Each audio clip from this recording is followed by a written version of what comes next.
जय श्री कृष्णा मित्रों, महाभारत के युद्ध में सबसे वीर और प्रतापी योद्धा भीष्म पितामह थे। और दोस्तों, उन्हें इच्छा मृत्यु का वरदान प्राप्त था, यानी वे अपनी इच्छा से मृत्यु को स्वीकार कर सकते थे। लेकिन एक सवाल उठता है, जब वे बाणों की सैया पर पड़े थे तब उन्होंने युद्ध भूमि में वापस लौटकर युद्ध क्यों नहीं किया? क्या यह उनकी प्रतिज्ञा थी या इसके पीछे था कोई रहस्य छिपा? आइए जानते हैं इस कथा को विस्तार से, इस रहस्य को विस्तार से जानते हैं कि आखिर क्या वजह थी कि वह इच्छा मृत्यु के वरदान के होते हुए भी वापस बाणों की सैया पर से उठकर युद्ध क्यों नहीं लड़े। दोस्तों, भीष्म पितामह, जिनका पूर्ण नाम देवव्रत था, महर्षि वशिष्ठ, परशुराम और स्वयं इंद्र से युद्ध कला सीख चुके थे। और दोस्तों, उनकी महान तपस्या और प्रतिज्ञा से प्रसन्न होकर उनके पिता महाराज शांतनु ने उन्हें इच्छा मृत्यु का वरदान दिया था। इसका अर्थ था कि वे जब तक स्वयं न चाहें तब तक मृत्यु उन्हें स्पर्श भी नहीं कर सकती थी। दोस्तों, यह वरदान ही उनकी सबसे बड़ी शक्ति और परीक्षा दोनों ही हो चुकी थी। दोस्तों, भीष्म पितामह का किरदार महाभारत में बेहद ही दिलचस्प था। और दोस्तों, भीष्म पितामह महाभारत के सबसे महान योद्धाओं में से ही एक थे और उन्हें मारना इतना आसान भी नहीं था। लेकिन कुरुक्षेत्र के युद्ध के दौरान जब वे अर्जुन के बाणों से घायल होकर बाणों की सैया पर लेट गए थे तो उन्होंने फिर से युद्ध में भाग नहीं लिया। और दोस्तों, उनके इस फैसले के पीछे कुछ गहरे धार्मिक, नैतिक और शास्त्रीय कारण थे। उन्होंने यह फैसला क्यों लिया, आइए आगे जानते हैं। दोस्तों, जब महाभारत का युद्ध छिड़ा था तब भीष्म पितामह कौरवों की ओर से युद्ध कर रहे थे। वे इतने शक्तिशाली थे कि कोई भी योद्धा उन्हें हरा नहीं पा रहा था। अर्जुन अपने पूज्य पितामह पर बाण चलाने में हिचकिचा रहे थे, लेकिन श्री कृष्ण ने उन्हें धर्म का स्मरण कराया और कहा कि हे पार्थ, यदि भीष्म युद्ध में जीवित रहें तो पांडव कभी भी विजय प्राप्त नहीं कर सकते। तुम्हें धर्म और कर्तव्य के लिए यह करना आवश्यक है। दोस्तों, श्री कृष्ण की प्रेरणा के बाद अर्जुन ने शिखंडी को अपने आगे कर दिया, क्योंकि भीष्म पितामह ने प्रतिज्ञा की थी कि वे किसी नारी या नपुंसक पर अस्त्र नहीं उठाएंगे। और उसका सहारा लेकर अर्जुन भीष्म पितामह पर बाण चलाना शुरू कर देते हैं।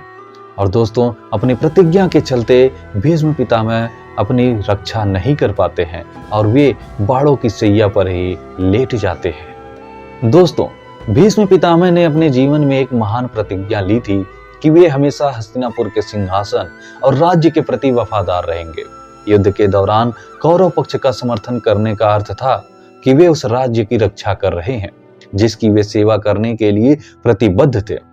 लेकिन अर्जुन के बाणों से घायल होने के बाद भीष्म पितामह का मानना था कि युद्ध में अब उनका कर्तव्य समाप्त हो चुका है। घायल होने के बाद उनका शरीर युद्ध करने में सक्षम नहीं था और वे बाणों की सैया पर लेटकर अपने जीवन के अंतिम कर्तव्य के रूप में ज्ञान प्रदान करने के लिए तत्पर थे। दोस्तों, युद्ध में भाग लेना उनकी वर्तमान स्थिति में उनके लिए अनावश्यक था।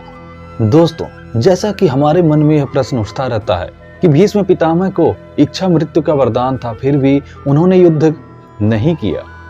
ऐसे ही इसी प्रकार से प्रश्न दुर्योधन के मन में भी था। और दुर्योधन क्रोधित स्वर में पितामह से कहता है कि हे पितामह, आपके पास इच्छा मृत्यु का वरदान है, फिर भी आप युद्ध भूमि में वापस क्यों नहीं आते हैं?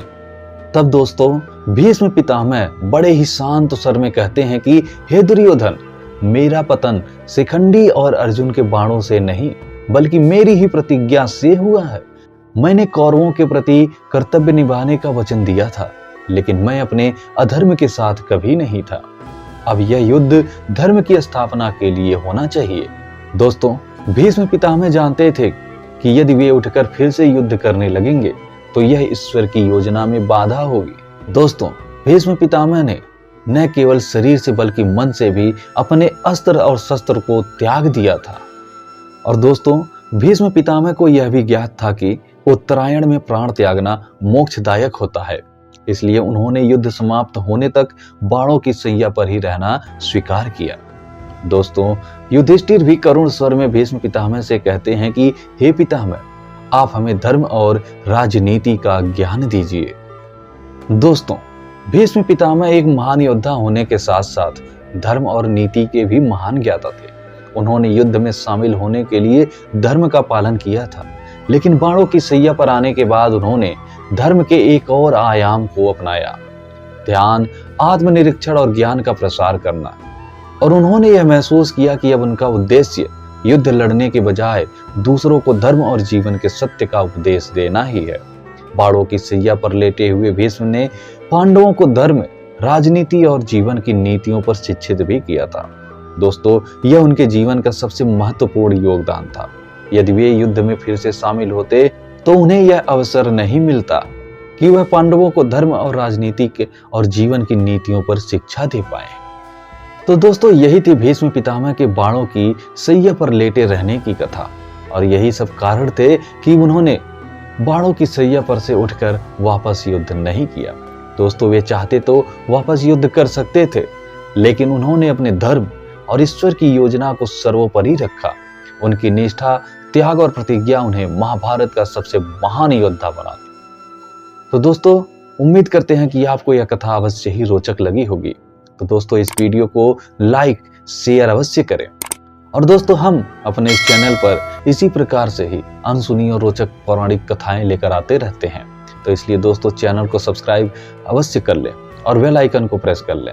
दोस्तों, मिलते हैं अपनी नेक्स्ट वीडियो में किसी और ही अनसुनी और रोचक पौराणिक कथा के साथ। तब तक के लिए जय श्री हरि, जय श्री कृष्णा।